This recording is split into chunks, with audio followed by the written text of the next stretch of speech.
காமராஜ் அவர்களின் பிறந்தநாள் நிகழ்ச்சிக்கு அன்போடு வரவேற்பதில் மிக மகிழ்ச்சி அடைகிறேன். என் பெயர் முகமது ஆதில். நான் 8ஆம் வகுப்பு படிக்கின்றேன்.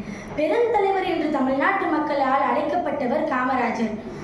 காமராஜர் செய்த பணிகள், ஏழைகளுக்காக செய்த பணிகள் மிகவும் அதிகம்.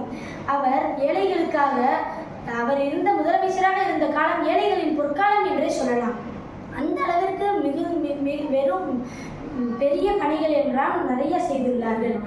அது மட்டும் இல்லாமல் காமராஜர் தமிழ்நாட்டில் உள்ள விருதுநகரில் 1903ஆம் ஆண்டு பிறந்தார்.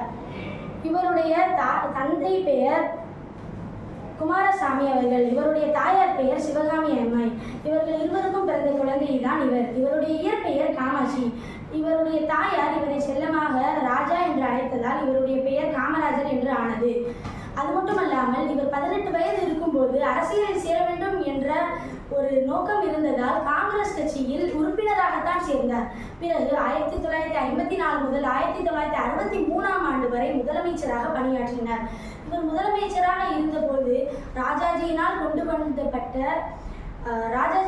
வரப்பட்ட குலக்கல்வி திட்டம் அதை கைவிட்டு 6000 பள்ளிகளை திறந்தார். அது மட்டுமல்லாமல் பள்ளி குழந்தைகளுக்கு மதிய உணவு திட்டத்தையும் கொண்டு வந்தார்.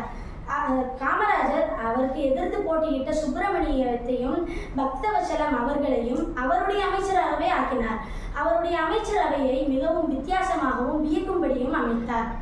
அது மட்டுமல்லாமல் காமராஜர் காலத்தில் ஆங்கிலேயர்களின் காலத்தில் 7% இருந்த கல்வி கற்போரின் எண்ணிக்கை காமராஜருடைய ஆட்சியில் 37% உயர்ந்தது.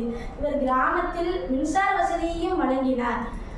இச்சிறப்புமிக பெருந்தலைவர் 1975ஆம் ஆண்டு அக்டோபர் மாதம் 2ஆம் தேதி காலமானார். இதற்கு அடுத்த ஆண்டு 1976 மத்திய அரசால் இவருக்கு பாரத ரத்னா என்னும் மிகச் சிறந்த விருது ஒன்று வழங்கப்பட்டது. உண்மையாகவும் சேவை செய்ய வேண்டும், நேர்மையாகவும் சேவை செய்ய வேண்டும், நல்ல நோக்கத்துடனும் சேவை செய்ய வேண்டும் என்பதை இவரின் வாழ்க்கை முறையை கொண்டே நம்மால் உணர முடிகின்றது. நன்றி.